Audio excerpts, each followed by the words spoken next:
There's 104 days of summer vacation, and school comes along just to end it. So the annual problem for our generation is finding a good way to spend it. Like maybe building a rocket or fighting a mummy or climbing up the Eiffel Tower. Discovering something that doesn't exist or giving a monkey a shower. Surfing tidal waves, creating nanobots or locating Frankenstein's brain. It's over here! Finding a dodo bird, painting a continent, or driving her sister insane. Idiot! As you can see, there's a whole lot of stuff to do before school starts this fall. Come on, Barry! So stick with us, cause Phineas and Ferb are gonna do it all. So stick with us, cause Phineas and Ferb are gonna do it all. Mom! Phineas and Ferb are making a title sequence! I know what you mean, Ferb. It does seem like more than 104 days. We're all going to party like it's 1999 in these raspberry berets during the purple rainstorm. Anyway, now that I've made you do a spit take... Yes. Hey, that's private! Hello and welcome to episode 71 of Palka, brought to you by the Geekcast Radio Network. I am one of your hosts, TFG1Mike. Joining me, as always, is PecanCtMichael. Hello. Hey, how's it going? It's going. Sometimes I wish it would stop, but it's going. Today is the 71st day of summer. I'm just going to go with that, folks. And this means it's the day that the GCRN finally gets back to our new cartoon review podcast for 2021. Are we ready to jump on the roller coaster of a ride that is the podcast organization without a cool acronym, Michael? Another roller coaster? Well, I mean, technically this time we have an escape from a tower, and then we have a potato gremlins and cheese. This roller coaster has cheese involved. I'm allergic. Sorry, I puff up. I'm already fat enough. If I have cheese, I look like a blob. Imagine the blob from the movie The Blob, except cheese colored and twice as large. You're gonna scare all the cheese festivalists away with that. I don't know about that. My unconventional confectionalists. Some of the songs in today's episodes, folks, I was not a fan. Before we get to that, though, I want to put a spotlight on something. Mm-hmm. We got an email with an MP3 clip in it from Joe. Hey, Mike. Hey, Michael. My name is Joe, and I'm calling in with a message for PALCA, the podcast organization without a cool acronym. The purpose of this message is to do a little shameless self-promotion, as Doofenshmirtz would say. The self-promotion is for my Tumblr blog, Mysteries of Milo. It is mainly for theories about Phineas and Ferb and Milo Murphy's Law, but on that blog you might also find lists, news, updates, basically anything to do with the Dwampyverse or cartoons in general you might find on that blog. Mm-hmm. And I hope Joe is Joe's real name, because Joe seems to be from Quantum Boogaloo. How long have I been away? That's strange.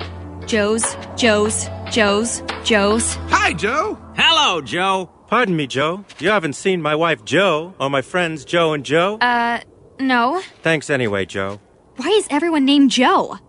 Why else? So Emperor Doofenshmirtz need not bother remembering names. And who is... I've said too much. Have you, I'm Joe. This is my wife, Joe. Have you met my friends, Joe and Joe? Hey, so, Joe, I hope you didn't lie to us in the voicemail and say that your name is Joe because you're referencing a Phineas and Ferb episode. Although but Joe, that would be clever. Well, not now. Not that I've, outed the guy. Now that you've called him out. Exactly. I'm calling you out. Yeah.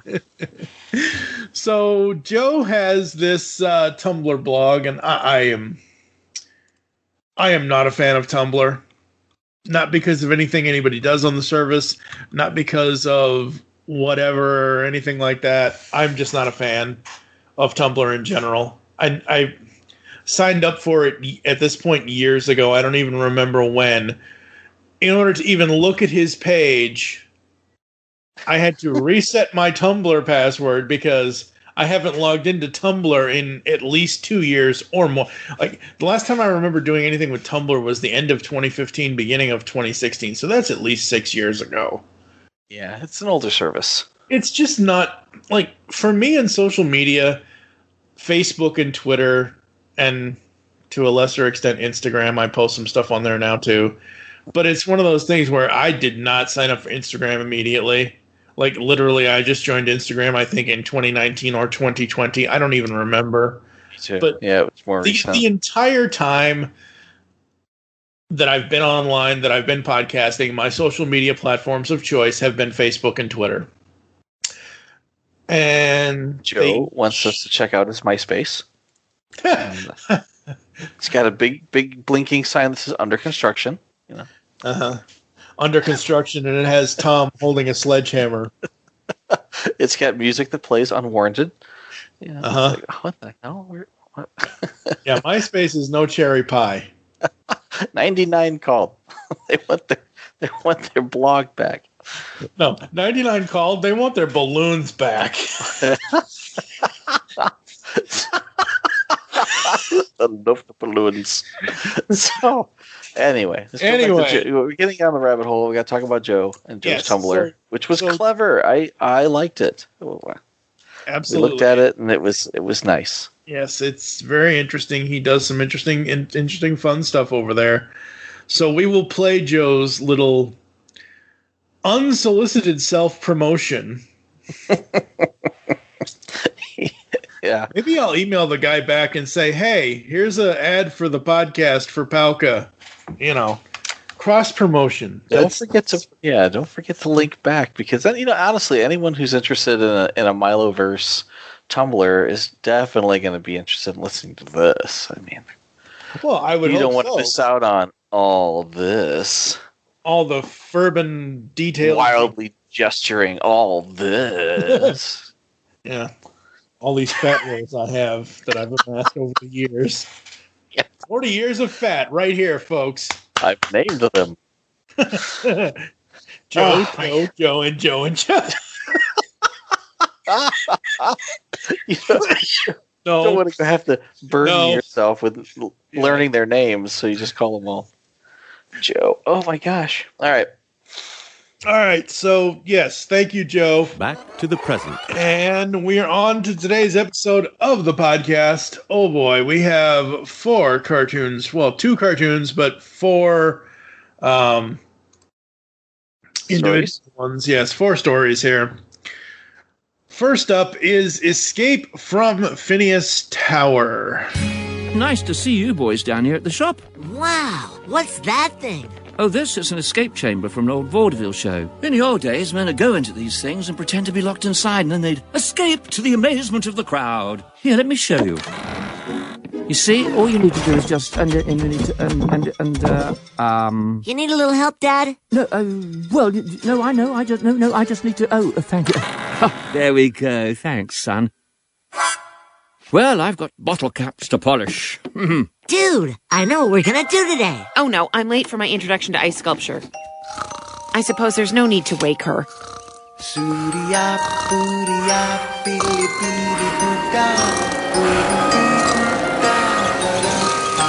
Where's Barry?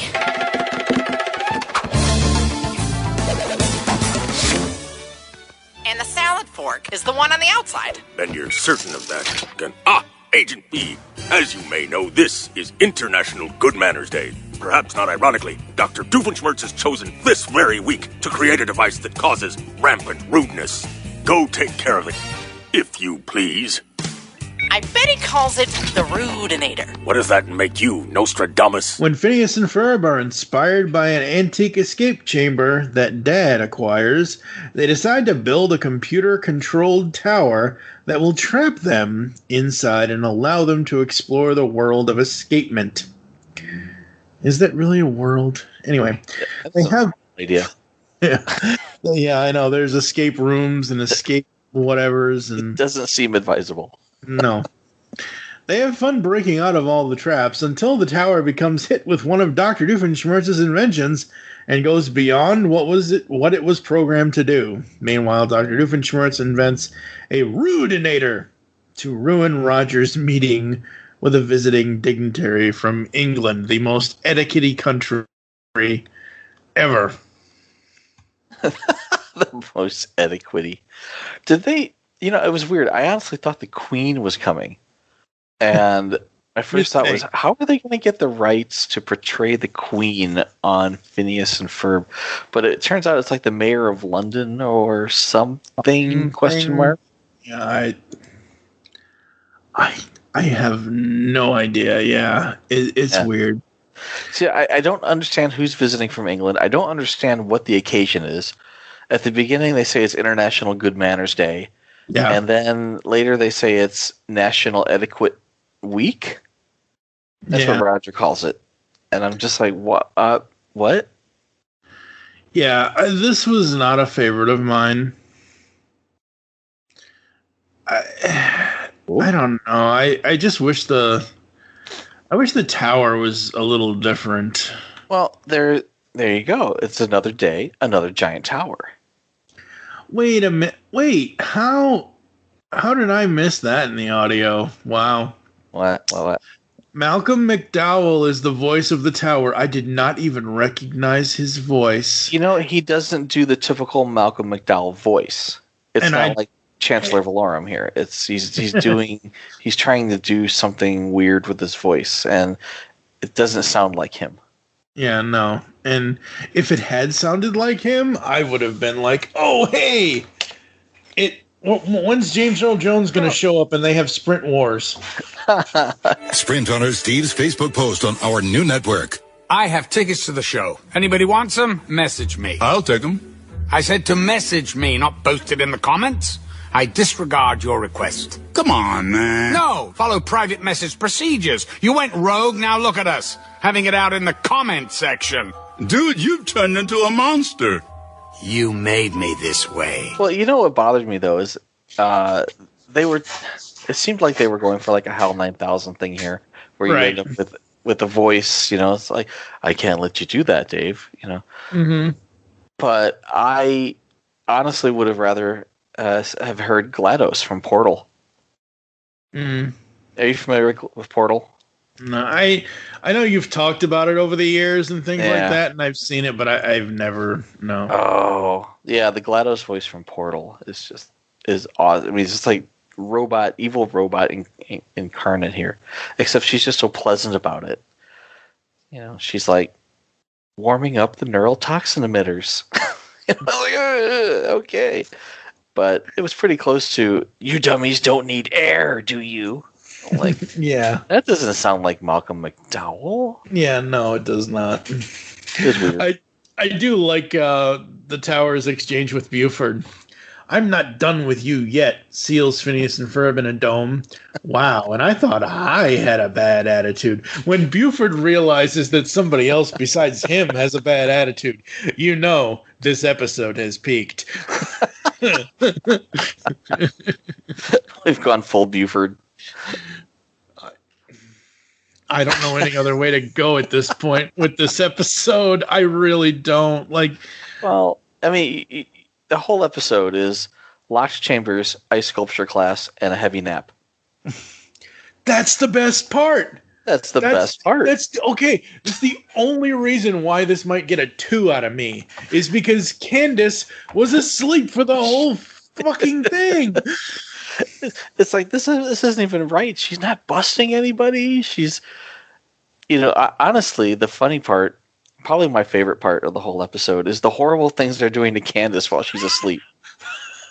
I mean, they're doing like every sleeping person prank known to man, and all at the same time. I mean, she's like got shaving cream on her face. Yep. They're putting stuff in between her toes. They're putting her hand in warm water, I guess.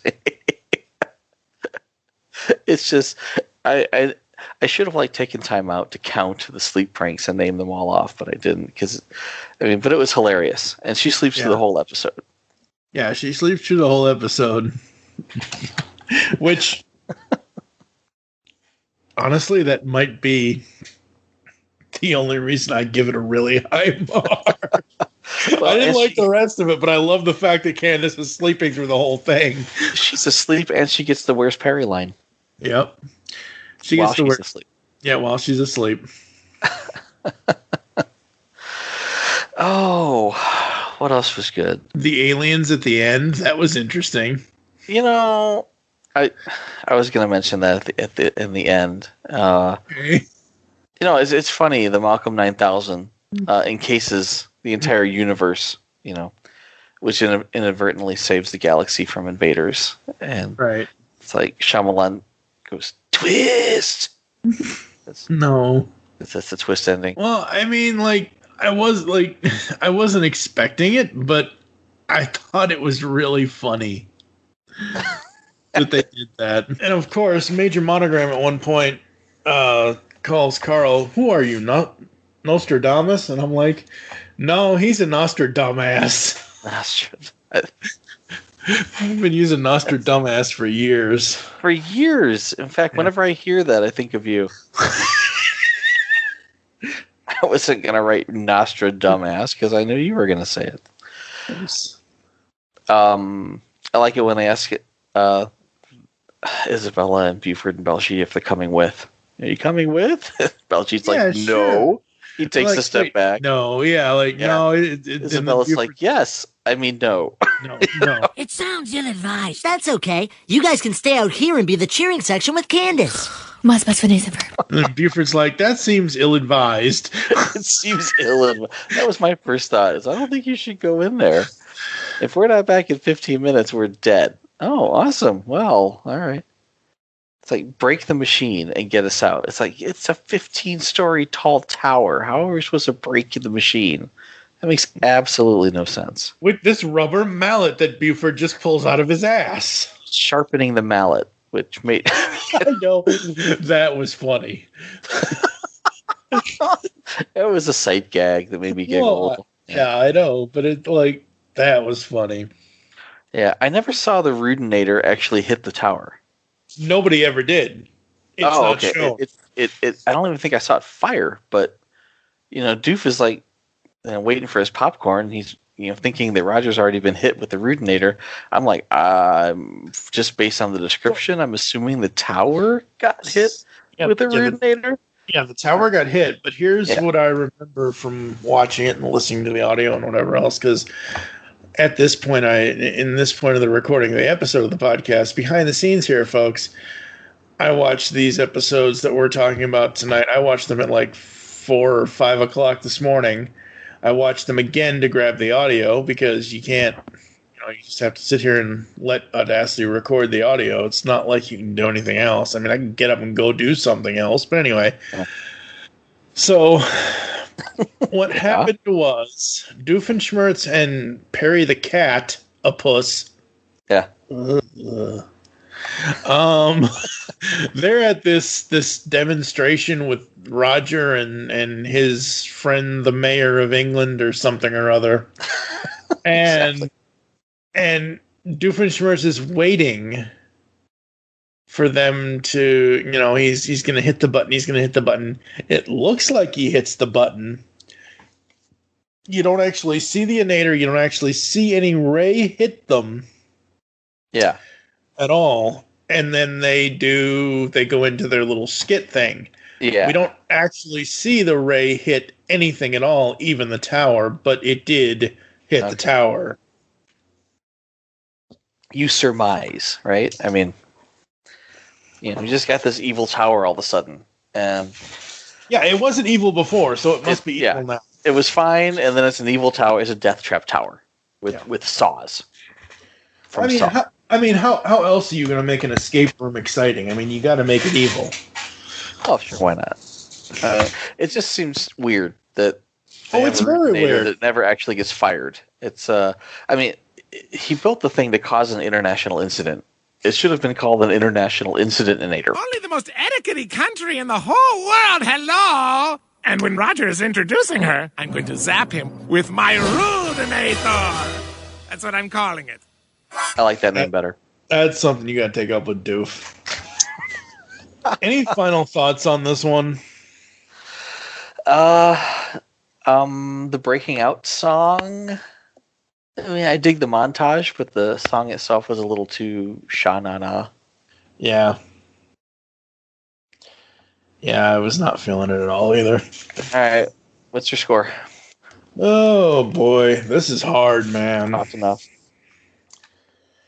2.5. Really? All right. Well, I don't... It's one of those things where, yes, I love that Candace is asleep because that's the irony of the whole thing, and she doesn't have to worry about busting her brother. She's taking a nap. Mom's off doing her, ice sculpting things with Aunt Tiana or whatever. Sure. But the boys, what the boys have to go up against is not... They easily overcome it. I mean, the best line Phineas has in the entire episode, okay, dude, stop showing off, when Ferb uses his toes to untie them before they get cut in half by the saw. That's the best line Phineas has throughout the entire thing. Yeah. And yes, the Doofenshmirtz thing was good-ish, but the rest of it, I don't care. Yeah. I just don't care. What about you? I walked into it thinking that it was going to be better, but I'd probably give it a 3 out of 5, even though there wasn't much going on. Yeah. In my head, I heard GLaDOS. And because he keeps mentioning it, folks, we'll put GLaDOS right here. And here's an interesting fact. You're not breathing real air. It's too expensive to pump this far down.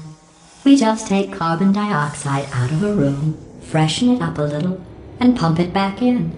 So you'll be breathing the same room full of air for the rest of your life. I thought that was interesting. We'll move on to the remains of the platypus after this. 6 hours earlier. Well, I am shocked and dismayed. Well, now you can't be both. You be shocked, I'll be dismayed. Coming in 2016, Steve Megatron and myself, TFG1Mike, bring you a brand new TV review show. Welcome to Podcaster Meets World. That's right, we're launching a Boy and Girl Meets World review podcast here on the GCRN. It'll take us 70 episodes of the podcast to review all 158 episodes of Boy Meets World. After that, we will tackle Girl Meets World. You can find Podcaster Meets World on GeekCastRadio.com and iTunes starting late summer, early fall 2016. So come on and walk through the world with us. I love the thing they call Because the world needs another movie podcast. The Geekcast Radio Network presents for your listening pleasure the Cinema Geek. Hosted by Amanda, Kevin, Matt, and Dan. Each week we dive headfirst in the landscape of movies as we discuss movie news, play movie games, go in-depth on reviews, and even have a top 10 countdown or two. Also, don't miss our director retrospective series where we review noted directors' movies film by film. Bottom line is, if you love movies and love podcasts, you need to experience the Cinema Geeks. You can find us on iTunes, Blog Talk Radio, or GeekCastRadio.com. Back to the present. Doofenshmirtz in his underwear. I can't believe it. Just moments away from finally achieving full control of the tri-state area. And I owe it all to you, Harry the Platypus, my trusted butler. I won! No! Why didn't you listen? Why? Quiet, you! I will not let you ruin this moment of pure joy! Joy located. Oh my gosh! Everybody! It's Lil Saul in the Breakingham Palace crew! Poi, poi, poi, and a doodle, doodle, doodle. This party's gonna be off the hook! All right, remains of the platypus. Why is it called that? Craziness has ensued in Danville, and no one has any idea what's going on. The wackiness unfolds when Phineas and Ferb create a cheese-topia. Doofenshmirtz brainwashed Perry into thinking that he's Doof's butler with his butlerinator. Okay. Do they call it that? Yes, he does. Oh my gosh, I didn't hear the word butlerinator. Yes. Oh yeah. That's cool. And Carl is trapped by Doof while in a squirrel costume because apparently there's a convention for squirrel costume people. Okay, I mean, I know all furry lives matter, but yikes. All is explained in an episode of Phineas and Ferb that starts at the end and works its way back to the beginning. I hate that format. Oh, I love it. 5 minutes later, 17 minutes earlier, 22 seconds in the past. I hate that format. This is clever story writing. It really is. And if you've ever seen the movie Memento. Yeah, it's been years. It's been years. Memento, the entire story is told in reverse. This guy has amnesia, and the story is told backwards based on notes that he writes himself, or writes to himself on his body. Okay. It's really weird, and I mean it's a novel approach. We'll put it that way. Yeah, that's not a novel I want to read anytime soon. Not a novel. I understand what you're saying. I'm making a joke. Honestly, it's an older movie though. At this point, I mean, enough people have seen it that it's been homage. Let's say enough where it's not so much new and interesting anymore. But it's new and interesting for a kids show. I guess. Oh. I mean, honestly, Doofenshmirtz starts the episode in his underwear at a rave. Carl is a furry, or squirrel girl. We're not sure. Squirrel boy. Squirrel. Come on now. He's a furry. He could be trans. We don't know. Yeah. We're going to get all the furry hate mail. Of course we are. And there's breakdancing Buckingham Palace guards. It's just the weirdest. It's like, what is going on here? Oh, and Mom is there. And she comes in and says, hey, you dropped this. Not, hey, I saw you hanging off the side of a building, but not, hey, you're in a cage. What can I do? It's, hey, oh, here's your hat. I got to get out of here before the crazy rubs off on me. Uh-huh. Are you looking at Memento? Seriously? No, I'm not. All right. I don't know. It just doesn't. Really? It just okay. doesn't. Let's talk about Cheesetopia. Yeah, Cheesetopia. Cheesetopia. It's an amusement park about cheese. Yeah. Nacho Falls, mozzarella bounce, Be the Cheese 4D ride. It ain't that Gouda for me. It's not that. It's got cheese puns. It's like Utopia with cheese, except without any form of government or social services. Well, then how are we supposed to afford it? Tax the rich, baby.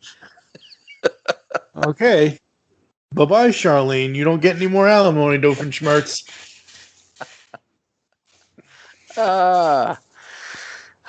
Perry's Lost Hat song? Or Perry's Lost Hat has its own song. That was like a lullaby. Yeah, that was interesting. No more cheese puns? Come on, man. No more cheese puns. All right. Keep the cheese puns coming, Buford. I can't imagine how much fun this would have been to write. Because not only are they like crafting a story in reverse, but they're also including cheese puns. Like 100.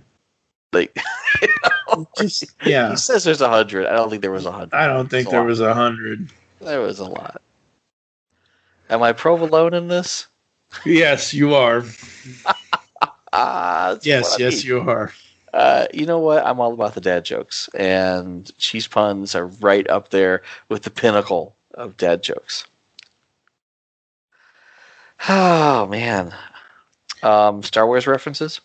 Of course. Our shields can't handle a party of that magnitude. Which is my favorite Calamarian line next to "It's a trap."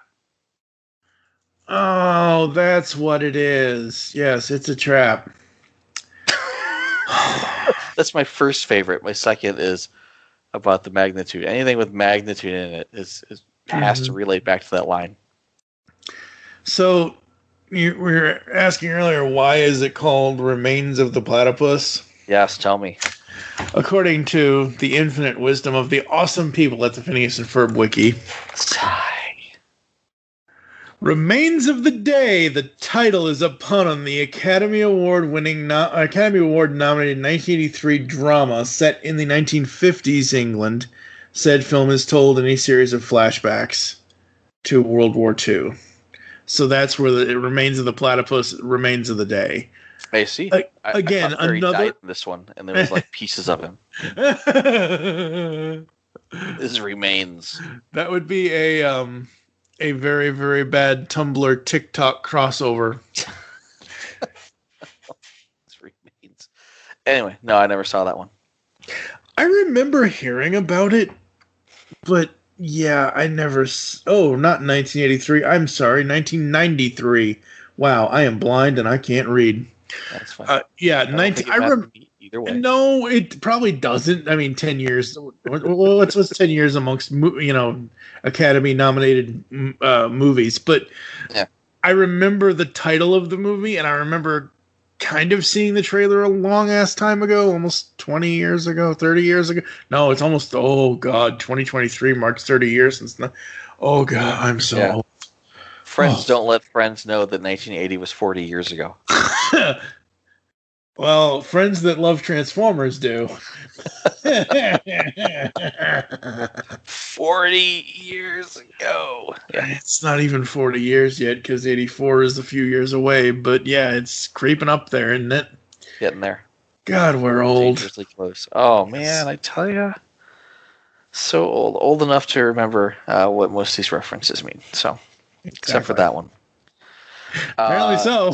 So I'm confused, though. So Doofenshmirtz turned Perry into a butler, complete with a costume and a memory eraser. So he doesn't know. And he doesn't know he's a secret agent, and he thinks he's a butler. I mean, to me, that's like a really good innator all by itself. That's a really good innator until Perry goes into the bathroom and writes, "I fight live" on it. I type live. I live. It's like, what is this? Is this some type of band? Is it a... Talk about throwing copper. But he writes it on his chest backwards. It's right. Oh, that's funny. You gotta look in the mirror once you get. So when he looks in the he looks in the mirror and he sees it. He had the presence of mind to write it backwards. Yeah. But I don't understand what he's doing in the beginning, though. I mean, I thought he like took his clothes off because it was hot. Because he had an innator that made it hot? Or I don't understand what's going on. Why is he... Joe, help us. What was the explanation there? Why is he naked at a rave with a tiny singing man? And what is the story with Saul? Is Saul like a recurring character? Is he somebody I should remember? Or they just throw him in there for shits and giggles here? I think it was because the boys built the Joy thing or something. And the celebration-seeking robot box. Yeah, that didn't make any sense. He just said, I'm in Joy. This box shows up, and these people come out, and they're like, let's dance. You know, except it's like breakdancing, and I don't think I heard him sing or anything. No. I thought it was weird. It was just... It was surreal. This whole just started off surreal, and then as they tried to explain the surreal going back in time, it just got stranger. Yep. Yeah. Luckily, I mean, there might be a little, hopefully not, but might be a little music in it. But I'm probably just going to put the Joker right here. Whatever doesn't kill you simply makes you stranger. It's a little bit stranger from the Dark Knight at the beginning of the bank scene. But it's like, it just like this episode, it took me out of the show. I didn't enjoy this.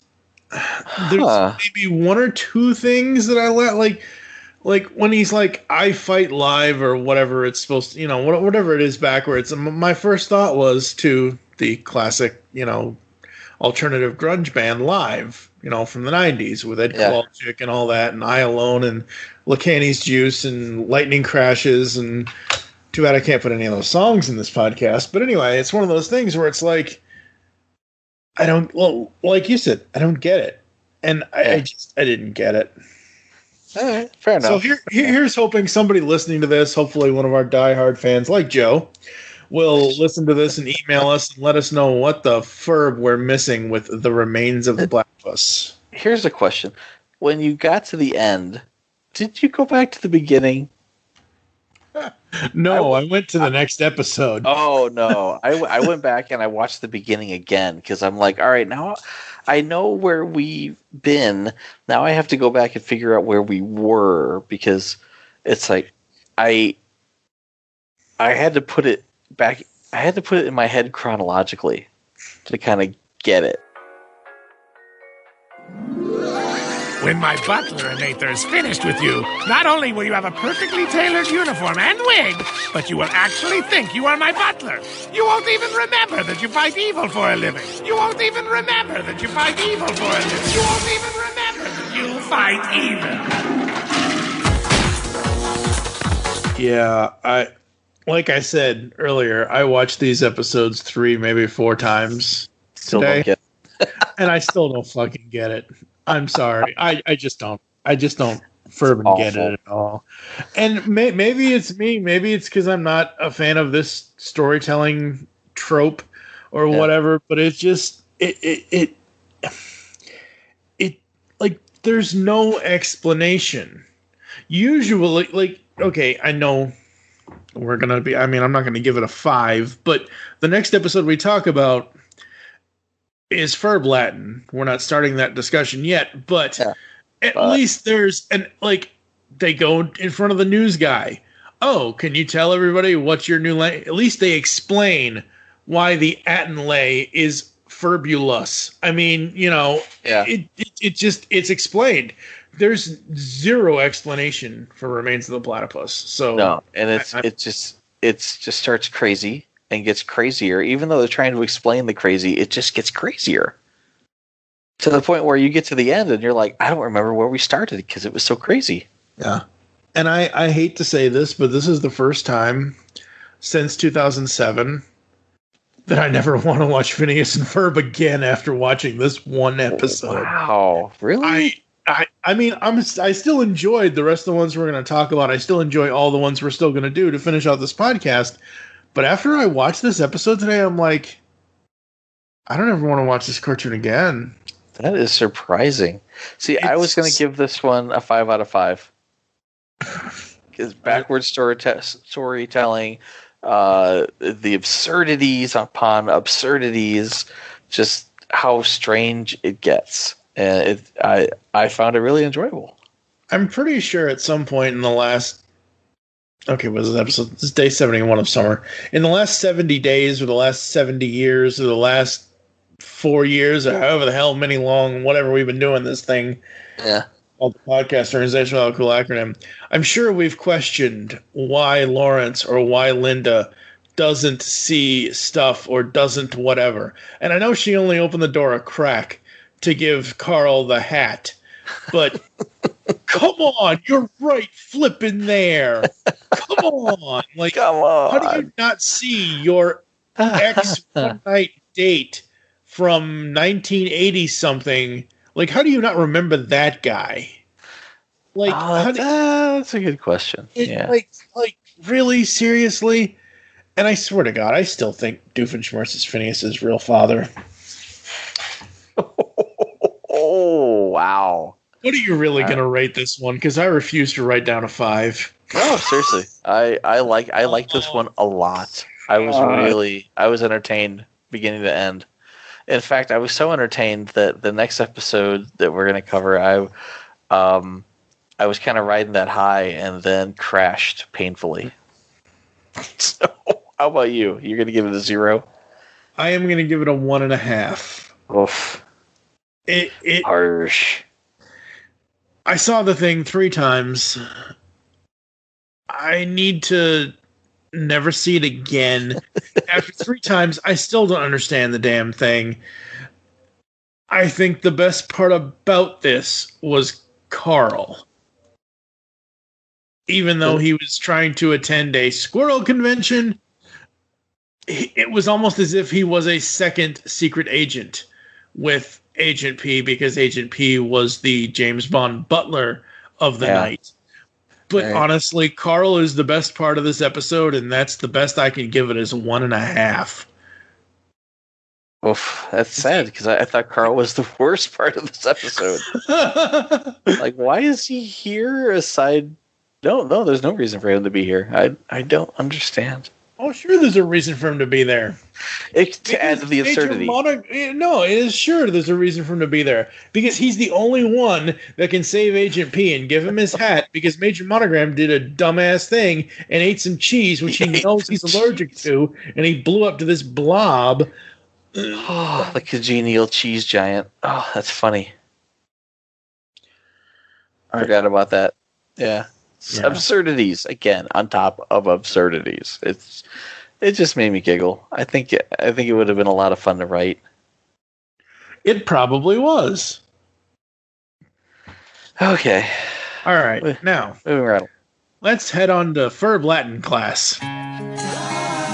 Goodbye, boys. Have a great day. I'm off to work. Goodbye, Dad. Have fun buying from auctions and private sales, performing minor refurbishments to the purchased items, marking up the price, and then selling them to your customers. Our dad sells antiques. You know, Ferb, it's strange how we wave our hands when we say goodbye. It seems so arbitrary. Why don't people jump up and down or stick out their tongues or slap their thighs? Well, if by that you mean we should create a whole new form of communication, then I couldn't agree more. That was some nice gesturing, Ferb. Do some more. I know what we're going to do. Spatula. Phineas and Ferb create their own language, Ferb Latin, which quickly catches on. Unfortunately for Candace, she awakes from a massage, puzzled to find everyone else speaking a language she doesn't understand. Meanwhile, Dr. Doofenshmirtz decides to use propaganda as his new innator, believing that it will work since people will believe anything they read. It's in a very convincing font. Yeah, and I love this. Okay. I think this is hilarious, because I think I've mentioned this on this show before. I know I've mentioned this to you off air. I am not a language person. I never took Latin. I never took Spanish. I never took French in school at all. I just never... Okay. In elementary school, I would rather go out and play field hockey poorly than take a language course. The only language course I remember taking is one semester of Russian. I can say good morning, good afternoon, and good evening, hello, hi, and goodbye, and that's it. Das Vidanya. It's privyet, das vidanya. I don't even remember the afternoons at this point anymore. But it's one of those things where I thought this was cool. This was interesting. Because we, at some point, I assume, all children have their own language. Hell, I've seen enough true crime shows where they're like, oh, when this serial killer was a kid, him and his best friend had their own language that they spoke in. Or whatever. I watch a lot of true crime. Okay. That's how you know someone's going to lose it and eat people, is they have their own language. I don't know, but you know what I'm saying? Like, I'm using that as an example, though. I'm not saying that's what happens. But, like, you know, kids have their own language. I'm sure your kids, when they were younger, well, your kids are a little older between the two of them. But, you know, I'm sure at some point Aiden and Gavin had their own thing. Aiden spoke sign for a couple of years there. That was interesting. That doesn't... It counts, but it doesn't, like... I'm talking about the make-believe, the pretend stuff, not stuff you can learn in school. I can't say that they have. Okay. Well, yeah. I'm usually alone in my eccentricities, so, you know. Well, I mean, you know, you're going to grow up to be a serial killer, so. No, but. I guess my kids are safe. All right. Yeah. That's not. Oh, God. Justified my parenting skills. Oh, Ferb. Mom, they're doing stuff out there. What didn't you like about Ferb Latin? Mom, they're doing stuff out there. Candace, they're just writing on a whiteboard. Yes, that's it. They're plotting. And you know what that leads to? Implementing. Candace, you need to lighten up a little. Take it easy. Do you know what I do to relax? You eat some pie and then lay down in that old sensory deprivation tank we keep in the basement. That's right. Would you like to try it? I'm gonna go with no, but thank you. Well, you should still try to relax. Mom, I don't need to relax. I need to bust Phineas and Ferb. You know, I hate their new language. You know, it's Pig Latin with farting noises. And you'd think I would love that, you know? Mm-hmm. But I just don't. I didn't like it. Okay, Ferb, let's start implementing. Hi, guys. What you doing? Ferb Latin. Oh, creating a whole new form of communication today, are we? Yeah, what do you think? Sounds fun. What do you call it? Ferb Latin. Well, you take the first letter of every word, you move it to the end, and then you say herb. So Ferb becomes Ferb, and Latin becomes Atinlerb. 2-letter words stay the same, like or stays or. All the fun of Pig Latin, and it's safe for vegetarians to use. Oh, Phineas, I think your new language is wonderful, Werb. By Jove, I think she's got it. But there's also a lot of nonverbal cues. For example, if you want to say okay, you reach for the sky. Yeah, and when you're hungry, you crack your knuckles. Oh, baby, that's good. And if you smell something bad, you do jazz hands. I understood it, but I didn't enjoy it, which is weird. Yeah, I like that Norm is there. Yep, Norm is here. I like that Norm is the new inator, because he gets to participate. Poor Norm. I feel so sorry for Norm. Well, I feel sorry for him, too, now that I know he has a self-destruct button. I feel so sorry for Norm. You've always had one. Always had that. You just see his eyes just go up to giant blue, and his face just falls off, and I'm like, oh, Norm. You're not going to play? All right, fine. Don't play. It's Norm. Let's hope there's no self-destruct button on this one. You've always had one, Norm. I just never told you where it was so you wouldn't pick at it. And stop interrupting me. Well, you don't want him to pick at it. I don't even want to know where it is just based on that alone. Well, if prior experience tells you anything, it's probably on the bottom of his foot. Yeah, but no, it can't be. No, literally, it cannot be on the bottom of Norm's foot, because if it was, he would have self-destructed already. And wait a minute. Are you mean to tell me Heinz builds a new Norm bot every episode? Seriously? No, that's not no. Well, the last time he tried to build a robot army. Well, yeah, but Norm isn't a robot army. He's not from the second dimension. He's from the first dimension. But he's an inator now, so he prints propaganda with such a convincing font that you have to do whatever it says. Hey, as long as the Times New Roman is large enough, I'll do anything that says. There's so many serifs. I love that. So Norm crashes through a wall, and Doof looks at Perry and says, "He gets that from you, you know." I know, that's so hilarious. That's why I love this episode. Well, I don't know. So for me, it goes back to the language, and I don't like the language.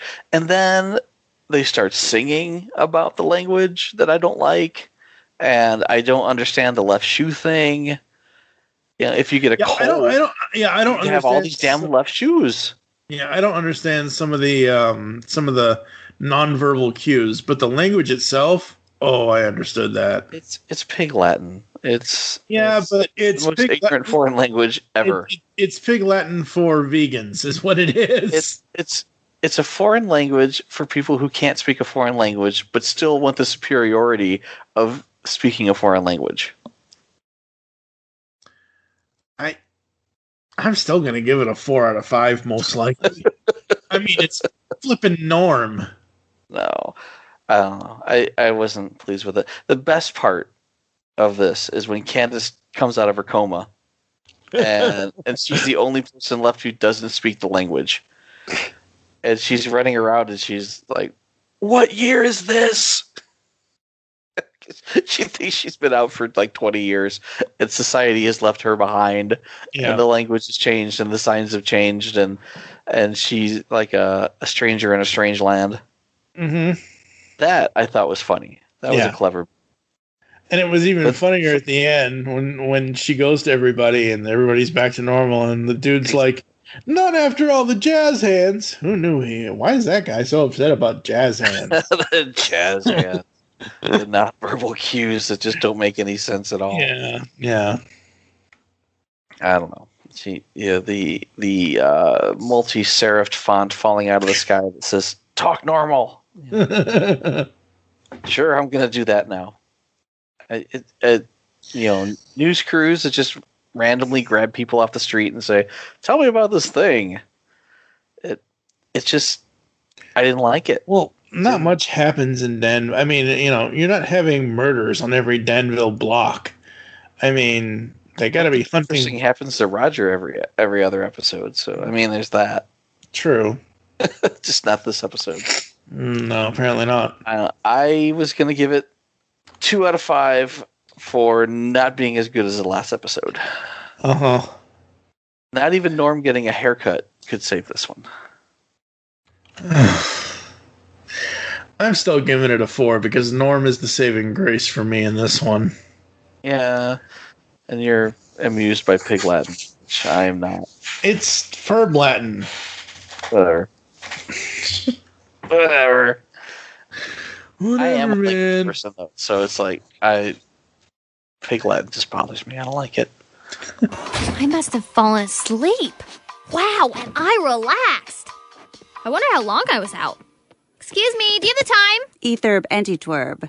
What? Etherb antitwerb. My ears must be over-relaxed. Uderb uyerb, avherb, any ibling serb? Yes, yerb, I have herb ister serb. Owner others burb. What? Ain merb? Eatsturb? Music skirb emerb? Excuse me? Public perb estrum rerb. I'm sorry, I no speak herb your langwerb. Eskerb answer? I elsmerb? What is happening here? All I did was go like... What is this? I am losing it. And how did this latest cultural craze get started? We talked to the creators. This whole town has gone crazy. We are moving on to the Latke party. Thanks for helping me set up for the Latke Festival this year, guys. It'll really go a long way toward helping me get that Golden Years assistant patch. Hi, Nana Shapiro. Can't wait for the latkes, darling. Nobody's had a bite to eat all day. We can start cooking as soon as Baljeet gets back with the potatoes. No, you cannot. We looked all over the place, but there are no potatoes in the entire tri-state area. And I'm down to my last potato chip. Better make this bad boy last. What am I going to do? Have you ever seen Senior Citizens Riot? It's like a slow, gray tornado of canes and false teeth. Buford, let me see that potato chip. Ferb, I know what we're going to do today. We're going to use the DNA in this potato chip to clone our own potatoes. Hey, where's Perry? Is that the actual pronunciation? Latkes? Is it Latkes? It's Latkes is what they say in the episode. As far as I know. I don't know. I'm just happy that there are potato gremlins. And there's no gizmo. Well, that was weird, because they got these potato gremlins and they're treating them to a spa and they're not multiplying. Yeah, you'd think. That's what I thought. Or at least boiled alive, put them in. And they're like, oh, yeah. I thought that would be awesome. But, they're enjoying themselves. Yes. We want latkes! We want latkes! That's my nod! I don't have to put up with this. I'm part of the greatest generation. Buford, what are we going to do? Phineas wants us to stall. We gotta think of something. Wait a minute. I got an idea. Hello, folks. I'm Mr. Sock. Hey, who turned out the lights? Thanks. You stink. Well, that wasn't very nice. Technically, we are socks. Hey, Mr. The Sock. What are you doing here? Just looking. For what? My soulmate. You both stink. All right, up last today is Lotsa Latkes. When all the potatoes in Danville go missing, Phineas and Ferb decide to clone some using Buford's last potato chip. So that's Isabella's Nana can make latkes for the Latke Festival at Danville Senior Lodge. Unfortunately, Buford's DNA also merges with the potatoes, creating mischievous potato gremlins all over town. Meanwhile, Dr. Doofenshmirtz plans on using his latest innator, a potato-powered historical army retrievinator, to summon the Spartan army and command them to take over the tri-state area. I know I've said this a lot in the last 70 days. This has got to be one of his worst plans ever. I think it's a poorly constructed plan, but the idea of an innator that can reach back in time and grab people and bring them forward seems like an awesome idea. The potential there is great. Yeah, I guess. I mean, that's what the time machine was for, though, from Quantum Boogaloo. Yeah, this isn't expressly billed as a time machine, though, but it kind of is. No. It kind of is. It kind of is. I mean, honestly, if he had picked... if he had gone back and snatched a group of British soldiers from World War One and brought them forward, he would have spoken the language. He could have convinced them that he was much more powerful and a figure from the future than what he really is, and he could have used them in any number of ways. And just because he's Doofenshmirtz, he picks. I don't think he picked Mongols on purpose. He picked somebody else. Spartans. Oh my gosh, and he's dressed like Leonidas. But which we don't need to see. But yeah, he's picking this. They're undoubtedly good fighters from the past, but they don't understand the language and they don't share the culture, and they're not going to do his bidding as he expects them to. Mm-hmm. So, poorly executed, but a really good idea. Yeah. Phineas has the one of the best lines of this episode. I think the DNA in Buford's saliva combined with the potato DNA to create some sort of Buford potato hybrid. Let's get out of here. It's like a Buford potato brundlefly from The Fly. You've seen that one, right? Yes, long time ago. Okay, good. So the nice part about it is that they harvest themselves. Yeah. No, it's what's dumb. And what's dumb about it is if you're going to clone a potato, why not just dump it into a basket?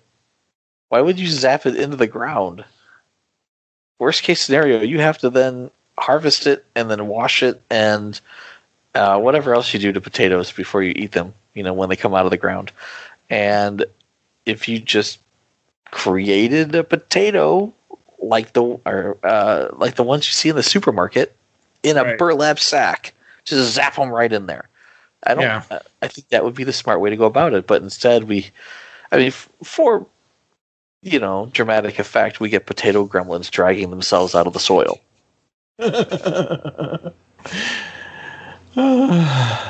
Yeah. I love the idea of potato gremlins. It's just no. I love the. I love how the potato gremlins and the Mongol army react to each other. That was hilarious. It was so good. They're like ready to fight, like back at Nerds of a Feather, and then all of a sudden the Mongols are like, "Ooh, French fries!" Exactly. They don't speak the language, but they know what French fries are. Well, they're hungry. I mean, and they've been in this time for a little while. I don't know. Anyway. They've been here 15 minutes, and they know what French fries are. They're totally going to eat those. Honestly, you could, if you were hungry enough, you could just eat the potato raw. You don't necessarily. Even a semi-sentient potato, you could chew that up pretty quickly. No, you can't, because if that happens, and then the next thing you know, you're going to end up in Spaceballs. And if you eat the sentient potato gremlin, it's going to go down in your stomach. It's going to boil in your stomach, and then it's going to rip out of your stomach and start singing stuff. You're going to end up like John Hurt. Yeah. No. Again. Nobody wants to do that. Nobody wants to end up like John Hurt. No. Hello, my baby. Hello, my darling. You leave Michigan J. Frog out of this. That's what Spaceballs. That's what the alien sings when he jumps out. I know. He's singing. It's crazy. Speaking of singing, oh yes, the Buford Baljeet number. God, the reason why. What? Well, I didn't. You know what's funny? It started off bad, and then it stopped, and I'm like, "Oh God, thank you." And then they did like another scene, and then they came back to it, and they sang some more, and then they did another scene, and then they came back to it, and they sang some more. And as it went on, I liked it a little more, and I liked it a little more, and finally I'm like, okay, this is enjoyable. But at first, I just didn't like it. The old people liked it. They're like, oh, the floor show was fantastic, but I was like, I don't know, man. I think we have to take it up a notch.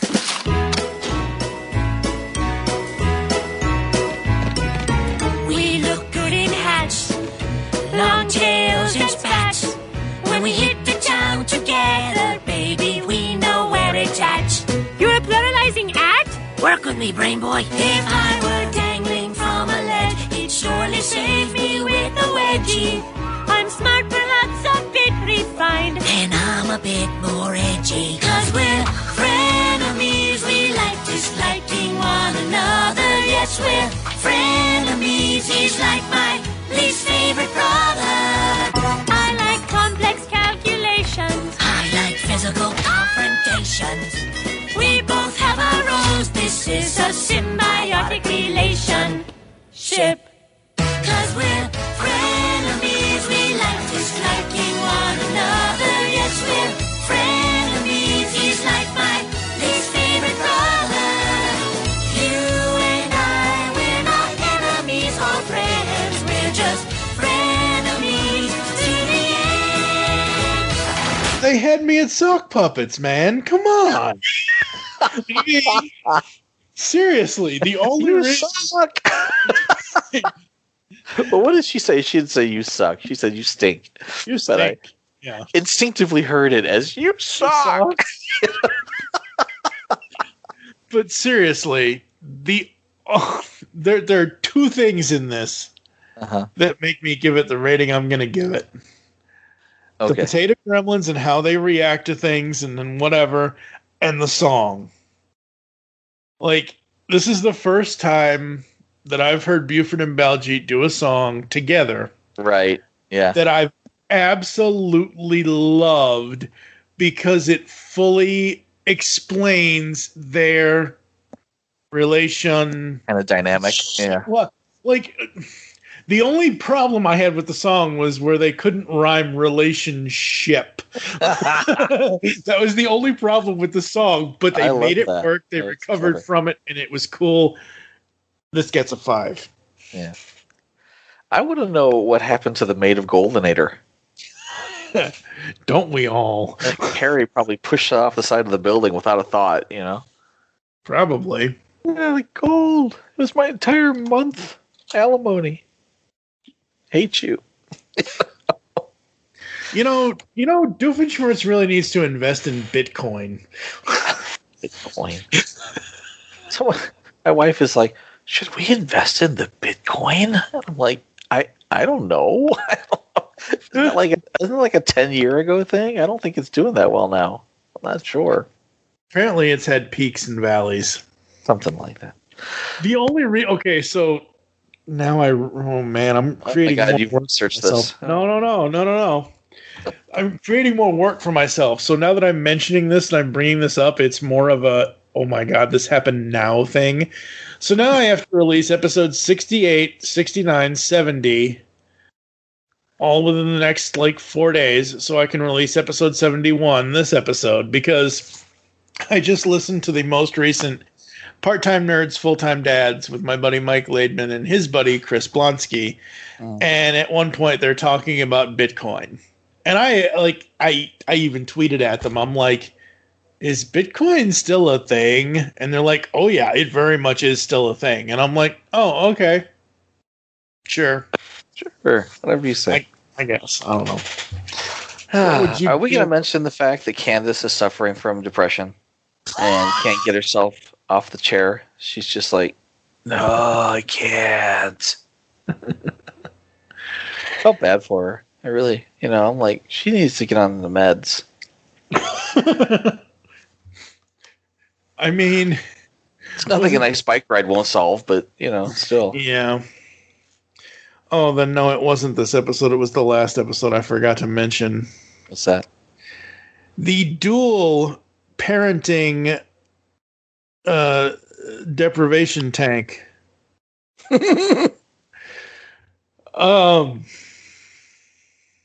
What? Like I always expect Linda to be in the sensory deprivation tank because that's her thing apparently. Yeah. I was not expecting Lawrence to be in the sensory deprivation tank with her. I didn't get the impression he was in there with her. Oh, he was because he asks her to get him something. Oh, I just assumed he was upstairs. No. I think he was in there. I'm pretty sure he was in there, and I'll probably have to look it up offline. But it's one of those things where I'm pretty sure because he's like, when you come back, could you bring me some pie or something? Or you don't eat pie in the sensory deprivation tank. There's a lot of things you shouldn't do in a sensory deprivation tank. Hence, why your senses are supposed to be deprived. Yet apparently, these parents are reproducing in a sensory deprivation tank. You're just swimming in Lawrence soup at that point. Get out of there. Stop it. You're creeping me out, man.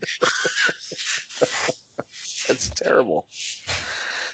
Oh, so the ending shot. This was funny. This legend tells of an epic battle between Mongol army and potato gremlin creatures while a pharmacist from the future worked in vain to return to his time, crying out, "Curse you, bury the platypus." I swear I went to school for this stuff. This is what I got my degree in. Exactly. I just thought that was funny. That was a nice cutaway at the end. I was wondering how they were going to end it because of what happened, and I'm like, really? That's the way they're ending it? Okay, cool. It's interesting. It's not bad. I don't dislike the he got zapped into the past. I mean, I mean, hello. That's what happens when you hang out with Mongols and potato gremlins. Well, I mean, the potato gremlins are Buford's children at this point, so, you know. No, they're like clones. Well, I mean, they're smaller than everybody else, so I figure they're his kids. Ew. Anyway. Yeah. So, 3 out of 5 for Gremlins references. I honestly I could have done with more Gremlins. I mean, I liked how the town was, they're dancing around the town and destroying things. Right. I think I could have done for a theater homage where they're all they capture them all in a theater or something, or I don't know, something more Gremlins-y. I would have been okay with that. Flirting with a cease and desist order, right? Probably, yeah. All right, like I said, I'm going to give it a 5 because between the song and between the awesomeness of the potato gremlins, even though they come from Buford, I really dug this. I thought it was funny. And it's not often you see wow, I was going to call her Elizabeth. Ugh, no. Isabella. It's not often you see, I mean, we've seen her in the past, but it's not often you see Isabella's Nana. You're usually seeing Jeremy's Nana or the grandparents of the boys and Candace, that kind of thing. So it was kind of nice. Because I think we've met her mom once or twice, but not. Yeah, we've met her mom once or twice, but I don't. Oh God, now you got me curious. Now you got to go look it up. All right, well I'll just close out the show while you. Okay, well you look at the wiki. Well, we're just going to take a quick ad break, and we'll come back after this. Idiot. Do you like retro cartoons? Then Saturday Morning Rewind is the podcast for you. Join them each month as they talk about classic cartoons and interview legendary voice actors like Jim Cummings. I am the terror that flaps in the night. Corey Burton. Sometimes toys can be so flighty. Rob Paulson. Sure, Dwayne, but how are we going to find chaps our size? Nancy Cartwright and many more. Eat my shorts. So grab a bowl of Lucky Charms. They're magically delicious. Put on your hammer pants. Go to SaturdayMorningRewind.com. And be prepared to feel like a kid again. Once again, that's SaturdayMorningRewind.com. Saturday Morning Rewind was voted Best Podcast Ever by its host, Tim Nidell. So it's gotta be good. So, the entire galaxy. That enough elbow room for you? Well, for today. We are back. Shortest ad break ever. Lotsa Latkes was her first appearance. Oh, see now? There we go. Yeah. And I was surprised it wasn't her mom.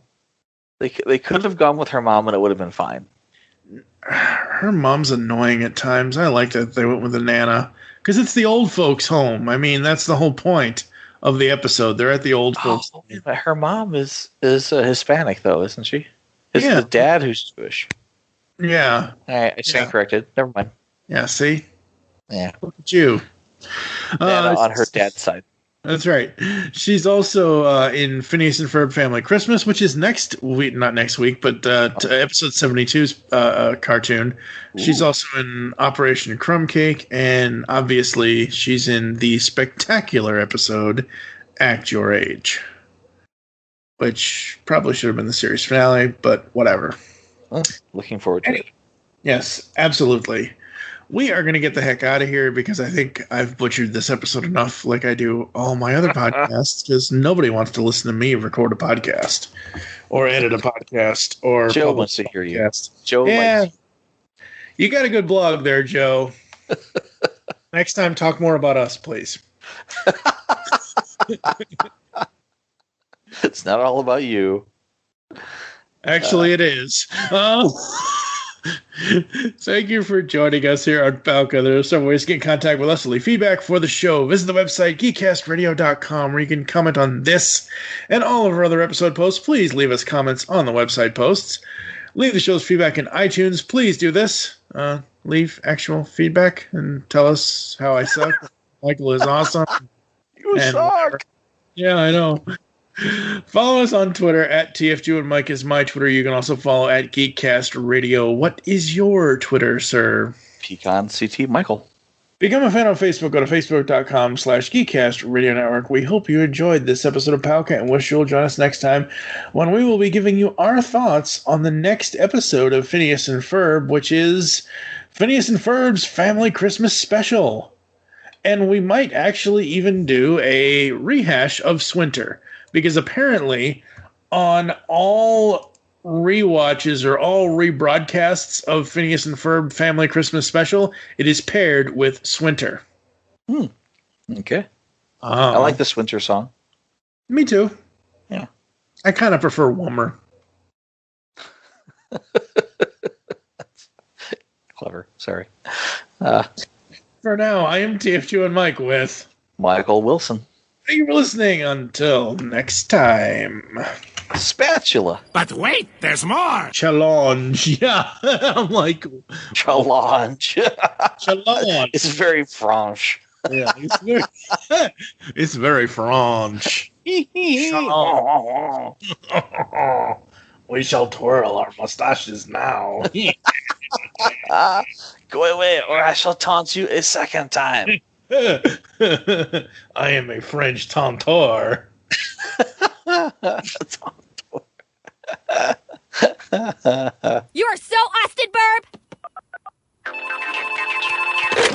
What is it, Candace?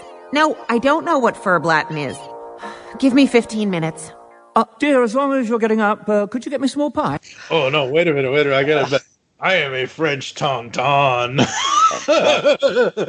I will freeze by the first marker. I will see you in hell. There's not really any more. That's about it. Say it again. Aren't you a little young to be a podcaster? No, I'm not. Aren't you a little old to be watching this cartoon show? Yes, I am. It's good to see the nation's senior citizens taking an interest in cartooning. Yes, it is. Yes, it is. And scene.